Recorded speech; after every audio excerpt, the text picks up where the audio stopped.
Well, there are ominous spirits floating around this chapel. Now, we thought we have chapel people. I thought we've gotten rid of the evil spirits, but apparently not. So let's hope that they don't come back. So I want to welcome you to this 2026 revival of the Becketwood Radio Players.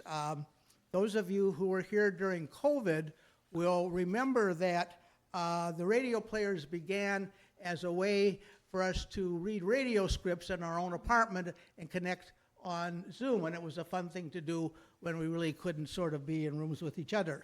So most recently, we've moved on to live performances, and today, with our play, The Blind Beggar Dies, you will get to meet the Shadow, that mysterious figure who battles evildoers and seeks justice. And he knows what evil lurks in the hearts of men. And he may know if you have not turned off your phone. So make sure it is on mute. The Shadow will not be pleased if it starts beeping, and neither will the rest of us. And now sit back and enjoy the show.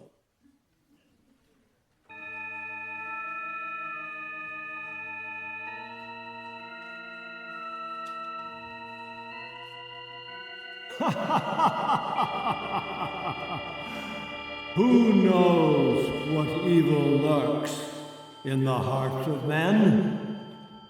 The Shadow knows.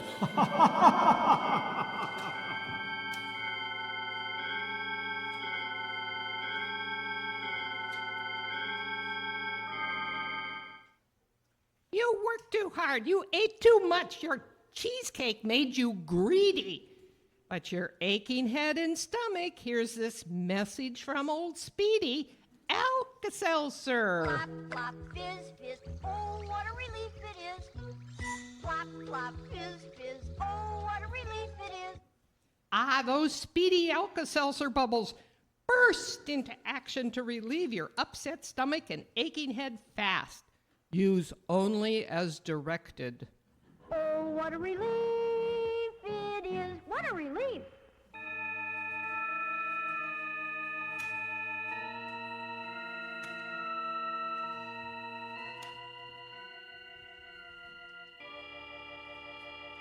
The Shadow, Lamont Cranston, a man of wealth, a student of science, and a master of other people's minds, devotes his life to righting wrongs, protecting the innocent, and punishing the guilty, using advanced methods that may ultimately become available to all law enforcement agencies. Never seen, only heard, as haunting to superstitious minds as a ghost, as inevitable as a guilty conscience. The identity of the Shadow is known only to his intimate friend and aide, Margot Lane. Today's story, The Blind Beggar Dies.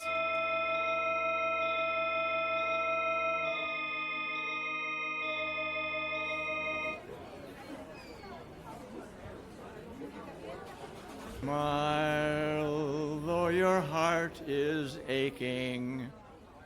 Smile, even though it's breaking. Evening, Singing Jim. Chilly tonight, ain't it? Indeed it is, and thank you, sir. When there are clouds in the sky, you'll get by. Hello, Jim. Wish me luck tonight. I'm going out with a new boyfriend. He's awful. All the luck in the world to you, miss, and thank you. If you smile through your fears and sorrows, smile and maybe tomorrow you'll see the sun come shining through. Well, if it ain't Singing Jim holding down the same corner after we told him to pay protection or move.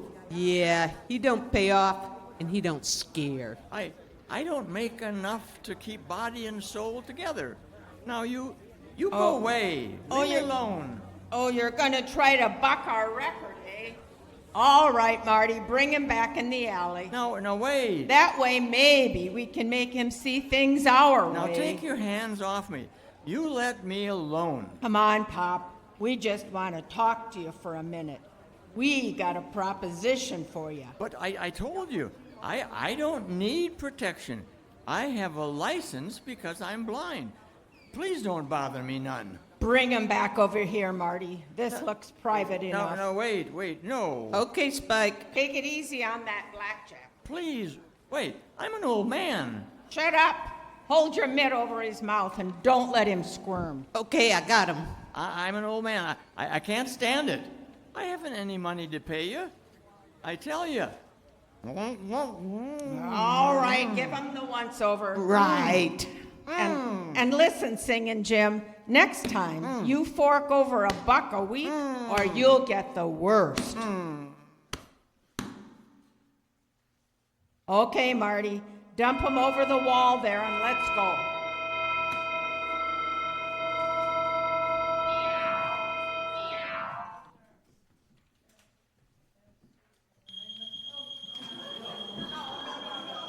Well, Shadow, what's going on here?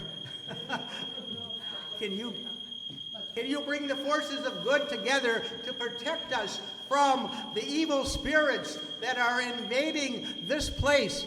That's called ad-libbing, in case you didn't know. Look at that crowd gathering, Lamont. Isn't it amazing how any little thing can get a crowd together? Yes, sometimes those little things turn out to be big things, Margot. That's just Lamont Cranston, the amateur criminologist, coming to the fore. Oh, Margot, look. They're trying to get into that alleyway. Somebody's hurt, probably. Oh, yes. All right. Move on. Everybody move on. Make a room for the ambulance. Well, good evening to you, Mr. Cranston. What's wrong, Officer Clancy? Oh, it's poor old Singing Jim. Someone found him in the alley, all smashed up. Looks like a truck run over him. All right, out of the way. Move on now, move on. Oh, no. Poor Jim. Lamont, look at his face and head. He doesn't look like he's been run over. No, don't. Don't hit me. I can't take it. I can't pay. I can't. Okay, straight to the hospital and make it fast. This old boy is in a bad way. Lamont, somebody beat him up. But who'd do a thing like that, and why? I don't know, Margot. I've known Singing Jim for years. So have I. Everybody knows him and helps him out. Margot, he looks pretty bad. I think I'll go to the hospital and see what I can do for him. There's more to this than meets the eye. Want to come along? Yes, Lamont. I hope we're not too late.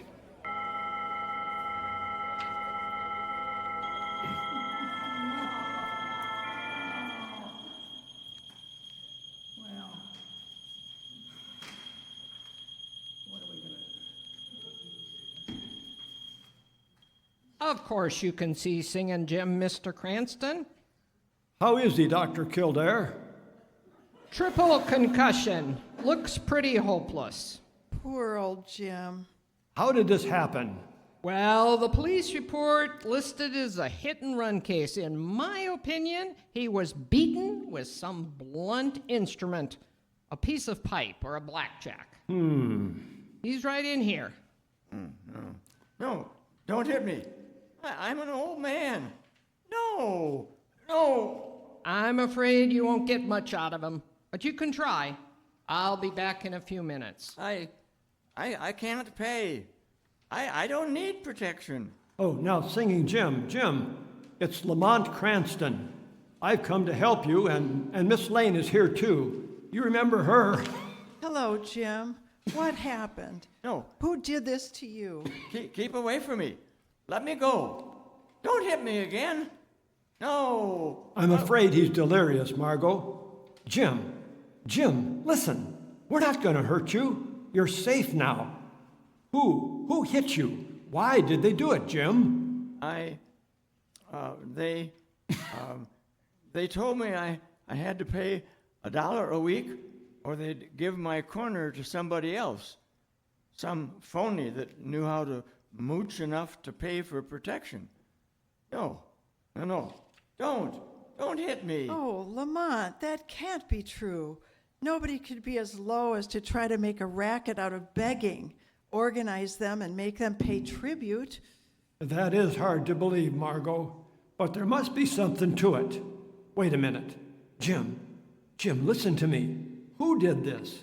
Who's been trying to make you pay money to them? No. Don't hit me, Spike.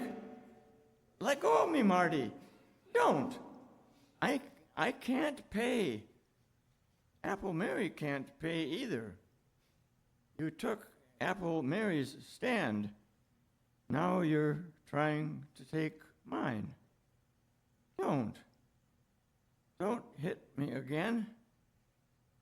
Don't. I'd better get the doctor. He's unconscious. Yes, Margot, but I'm afraid it's more than that. What? I'm afraid Singing Jim has sung his last ballad. What you mean? Yes, Margot. Singing Jim is dead.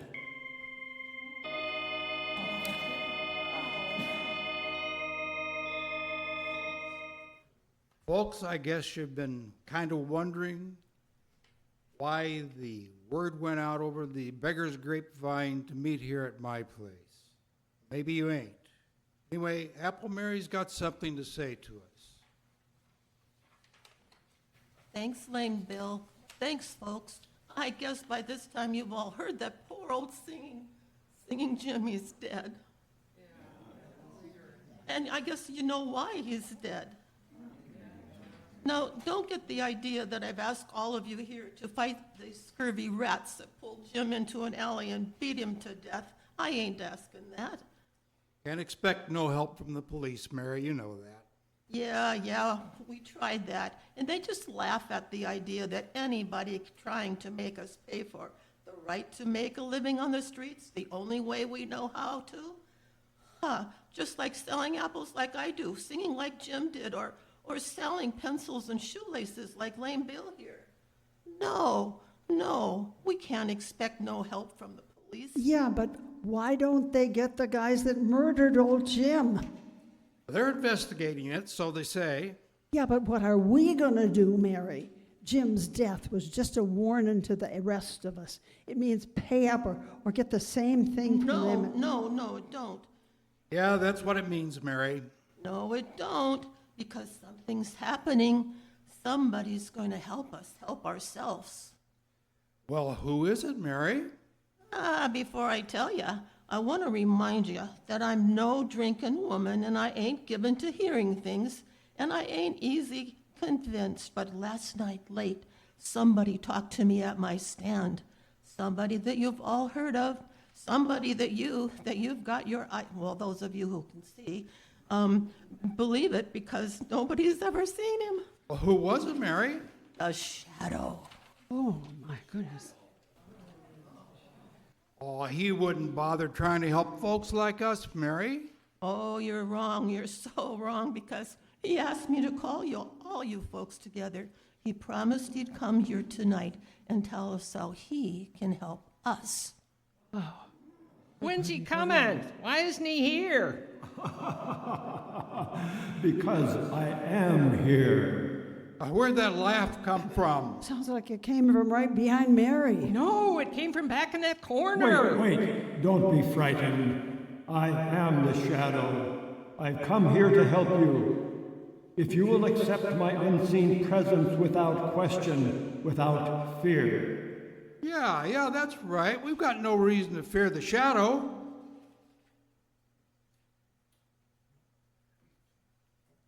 We might be glad that he's willing to help us out, to protect us from fellows like Spike and Marty. Maybe he can help us find out who those fellas are. No, wait a minute, all of you. I've told the shadow all I know about Spike and Marty, all any of us know. Now, just please listen to what he wants us to do. You are the victims of the meanest racket in the world. The shadow will help you, if you are willing to help yourselves. I have reason to believe that one among you is a spy, an informer. Well, where is he? Point him out. No. Sooner or later he will betray himself.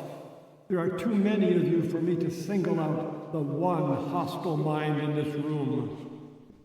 What do you want us to do, Shadow? We'll do anything you say. Well, go on doing as you have been doing. When these men approach you again, pay them, or promise payment, and then go to the west wall of the National Armory and make your sign of distress in white chalk, using the symbols you use in communicating with one another. The shadow will understand them and come to your aid. As for the informer in your midst, let him take this warning to the petty racketeers he serves. If one more cent of tribute is levied, if they so much as lay a hand upon one of you, they will answer to the shadow with their lives.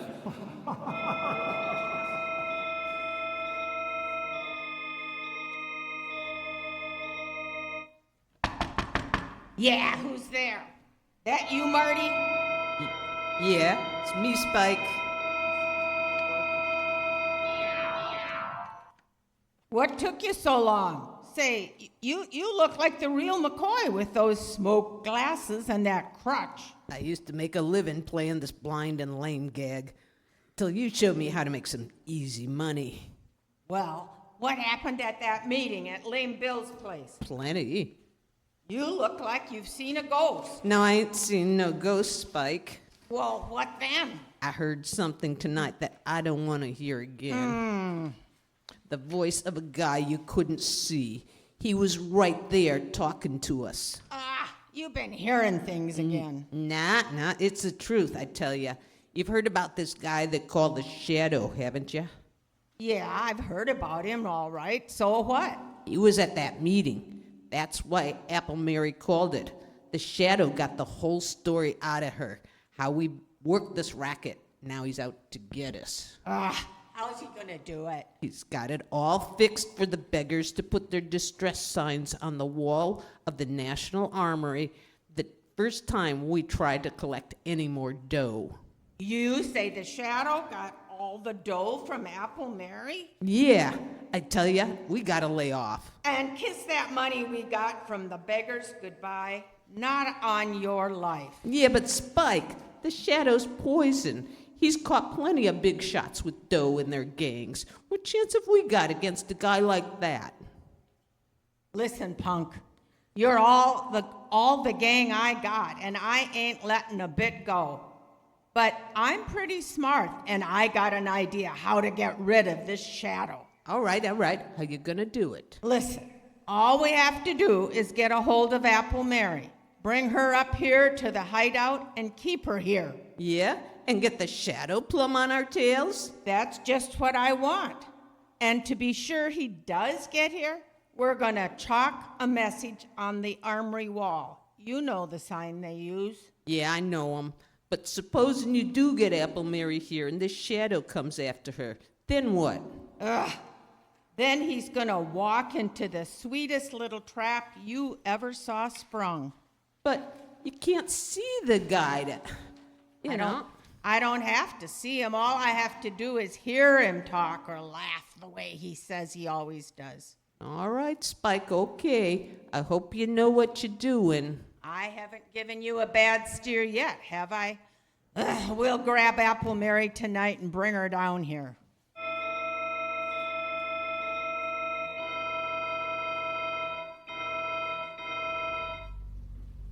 But why did you want to drive to past the National Armory, Lamont? Margot, I'm looking for handwriting on the wall. What do you mean? The Shadow made arrangements with Apple Mary and her friends to communicate with them. That way, those racketeers try any more strong-arm tactics. Do you think they will? Well, yes. There's a reckless bravado about a petty criminal that you won't find in big-time crooks. And they're just as dangerous. Don't forget that, Lamont. I'm not forgetting it for a minute, Margot. There's a saying, little snakes are more deadly than the big ones. Stop the car, Margot. Here's the armory. What is it, Lamont? There's writing on the wall. It may be what I'm looking for.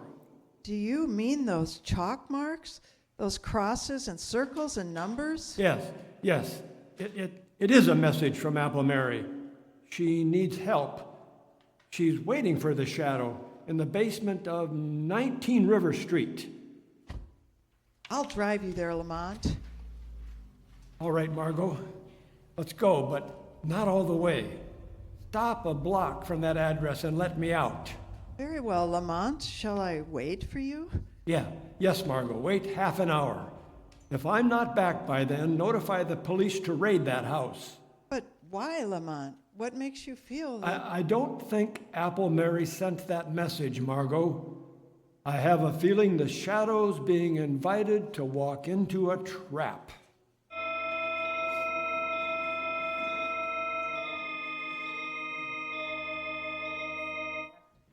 Sit tight, ladies and gentlemen.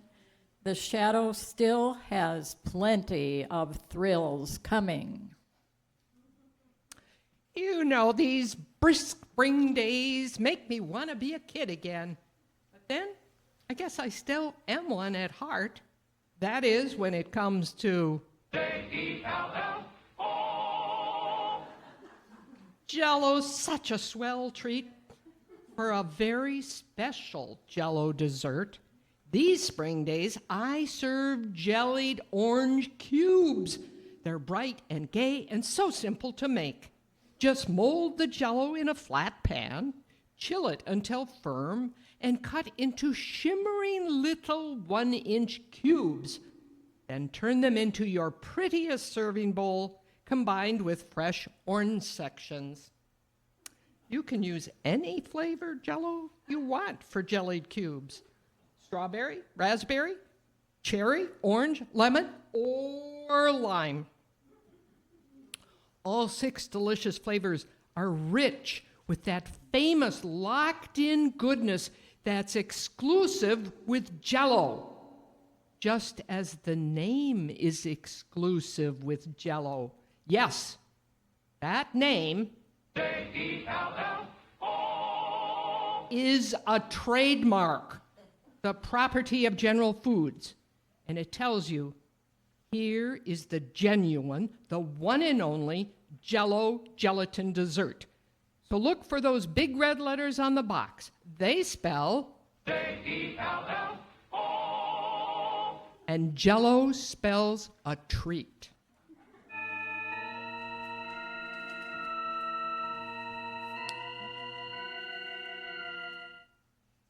That you, Marty? Yeah, it's me. Where are you? How about some light? Okay, I just want to be sure. Hey, what's the idea? We're sitting down here in the dark. Hey, what are you doing with that Tommy gun? When the shadow comes here looking for Apple Mary, I'm going to spray this room with lead from floor to ceiling. It won't matter if I can't see him. I can't miss. Then our troubles will be over. I put that message on the armory wall. How long ago? About an hour. Then he'll be here soon. That guy moves fast, from what I hear. Hey, how you gonna know when the shadow gets here? What if he don't talk or laugh? He's got to open that door, ain't he? He can't walk through it. He ain't a ghost. Comes as close to being a ghost as anything I ever went on up against. How's he do it? I mean, how's he keep you from seeing him? By hypnotism, whatever that is. Yeah, I know a guy in the circus that could do that. Leastwise, he claimed he could, and he... Shut up. Go and get Apple Mary in here. She's in that back room. Okay. Hey, you, Apple Mary, come on out here. Oh, I'm coming already. And don't think I'm scared of scum like you two. Oh, pipe down. Well, what do you want with me? Bring her over here and shove her into this chair. You heard him. Come on. Take your hands off of me. I said, take your hands off of me. I may be old, I may be blind, but I take no guiding from scavengers. Take that cane away from her. She might get free with it. Give me that stick. Oh, I'll give you that stick, all right. Here, take it. Take it again. Hey, you she-devil. Put her in that chair and hold her there. Got your knife? Come on, sit down here. Yeah, I got my knife. Get it out. She tries anything when the shadow shows up, let her have it right between the shoulders. Okay, if you know what's good for you, you'll sit still, Mary.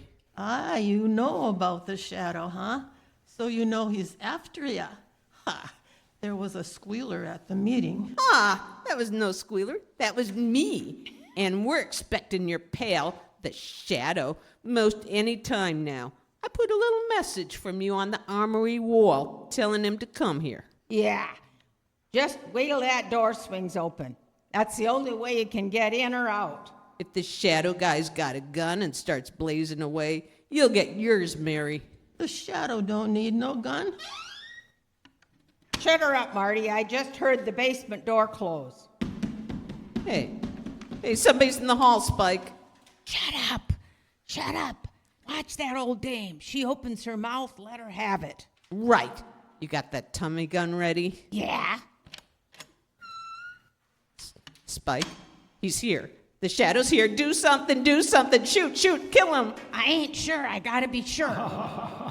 There is only one certainty in life, Spike, and that is death. It's him. Shoot.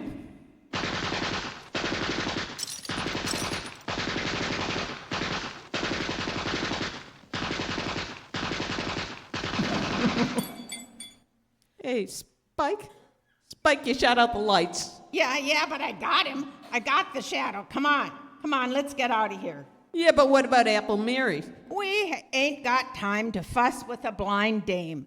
Now listen, Apple Mary, get out and tell your friends we'll be seeing them. Tell them the shadow's dead.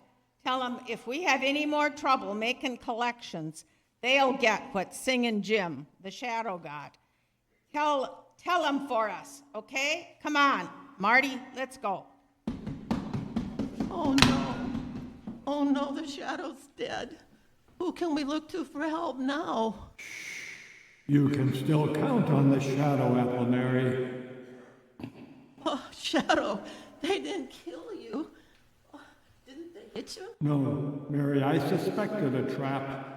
So after I opened the door, I walked across the room silently and stood behind them. But your voice, it came from near the door. Ventriloquism, a simple trick of projecting the voice. But that doesn't matter now. Get out of here and hurry to Lame Bill's. Gather your friends together and wait there for me. Wait for me, the shadow.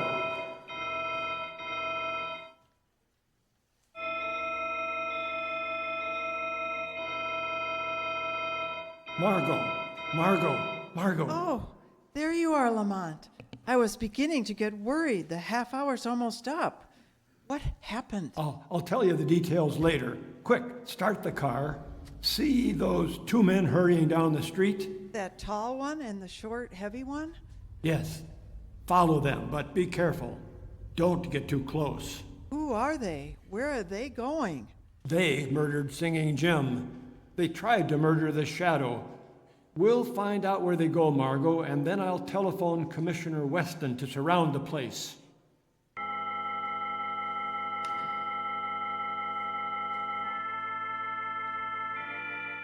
The shadow left word with Apple Mary. She wants us at Dugan's Pool Hall. Dugan's Pool Hall. The shadows tracked down Spike and Marty. How come Mary and Lame Bill want us at Dugan's Pool Hall?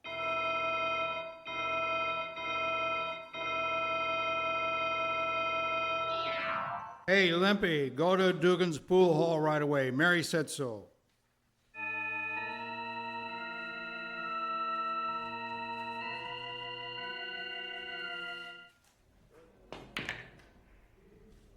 Oh, what's the matter with you, Marty? I thought you could play pool. You missed that shot by a mile. Can't keep my mind on the game. Can't stop thinking about the... Pipe down. Everything's okay, I tell you. I got the shadow. I couldn't have missed. You heard him fall, didn't you? Yeah, but... Yeah, but nothing. We got nothing to worry about, I tell you. The shadow's out of the way, and we got it fixed with Dugan for an alibi. We've been here all evening, see? Here comes Dugan now. Hey, Spike, Marty, there's something going on around here that I don't like. I know I told you I'd frame an alibi for you, but I don't want no trouble.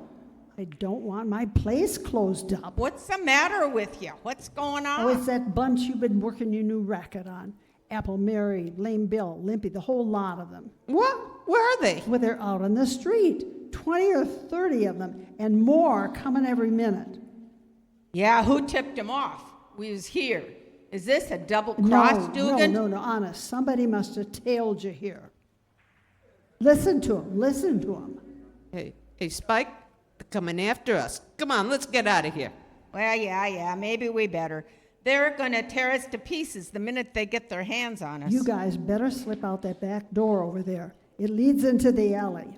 The crowd may be lame and blind, but I don't give much for your chances if they get a hold of you. Come on, Spike, let's go, will you? Oh, okay, let's scram. We'll get those monkeys tomorrow, one by one. I'll teach you to try to gang up on us. Come on, Marty, come on, let's get out of here. Hey, Spike, wait. Look, down the alley there. Holy cat, cops. Yeah. Half a dozen of them. We can't go that way, Spike. They're laying for us. Hey, Dugan, you have any other way out? How about upstairs and over the roof? No. That door to the hole's been nailed up for years. It's either the alley or the front way. Hey, Spike, that bunch out in the street sound like they're coming in. Yeah, we're like a couple of rats in a trap. That's a good analogy. What are you going to do, Spike? The shadow. Spike, did you hear that? It's a shadow. You didn't get him. He ain't dead. No. You will not go to the electric chair for the murder of the shadow. Well, so you got away. Well, then, the cops haven't got anything on us now. Come on, Marty. We'll go through the alley and let the cops pick us up. They can't hold us more than 24 hours. Spike, I think you've forgotten the murder of Singing Jim. Why, you can't pin that on us.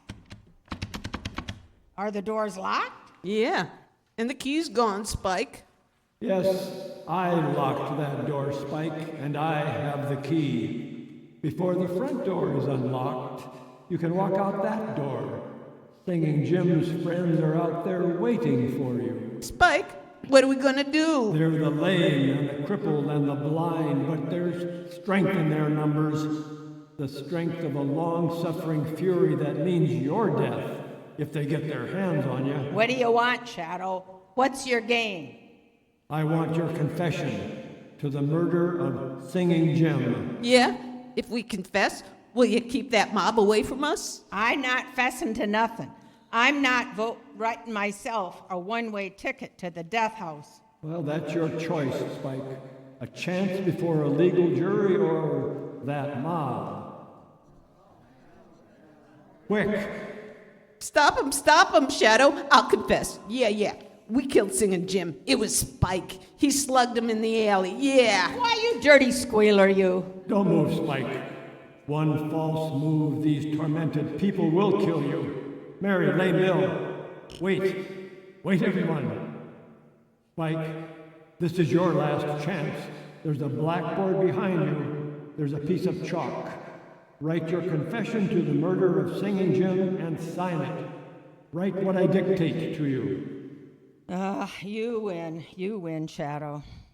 We, Spike Grogan and Marty Nelson. We, Spike Grogan. Confess. And Marty Nelson. That on Tuesday night at 5 o'clock. Confess that on Tuesday night. We did willfully beat Singing Jim. We did. To death. Willfully beat. With a blackjack. Singing Jim to death with a blackjack. Now sign it. Now you, Marty. Okay. There, now what, Shadow? Turn around, walk to that back door, open it. Call to the police in the alley, tell them to come and get you. But it's locked. You locked it and took the key. Well, I've unlocked it again. Go with Spike, Grogan, Marty. Beyond that door, a blindfolded woman with a sword in one hand and finely balanced scales in the other waits for you. You've mocked her long enough, but she is patient because her name is Justice, and her revenge for your mockery will be death.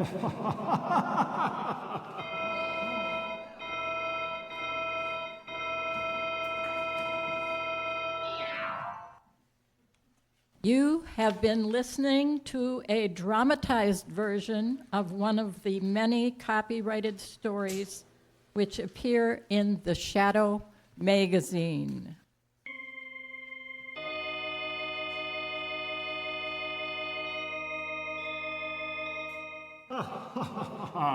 As you know, the weed of crime bears bitter fruit. Crime does not pay.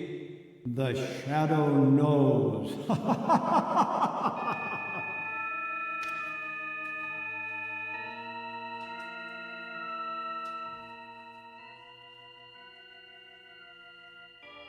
All the characters and all the places named are fictitious.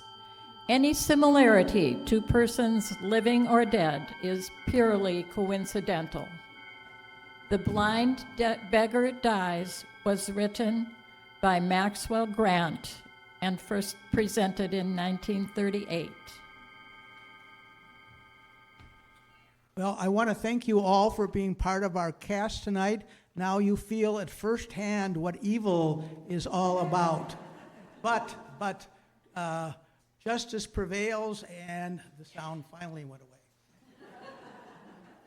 Our cast today included Rick Weber as Lamont Cranston in The Shadow, Karen Watson as Margot Lane, Wayne Tellickson as Singing Jim, Diane Grieve as Spike Grogan, Deborah John as Marty Nelson, Judith Maddox as Apple Mary, Denny McLean as Lame Bill, Gene Geisler as Dugan, Ann Lovren as the Doctor, Eric Nathanson as Officer Clancy, Lucius Smith was the announcer. Commercials were read by Ann Lovren. Sound effects were handled by Phil Palumbo. Eric Nathanson was the director, and Rich Brown was our sound designer. And I've been told.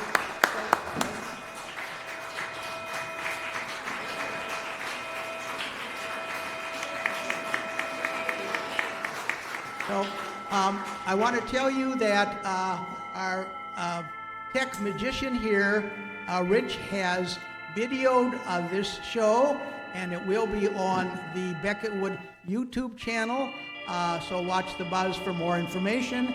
And I have to read the credit that the organ music, Supernatural Radio A by Kevin MacLeod at incometech.com, whatever that means, was used under Creative Commons by attribution. And thank you all for coming. Again, we apologize for the additional sound effects, but we hope you enjoyed this afternoon. Thank you.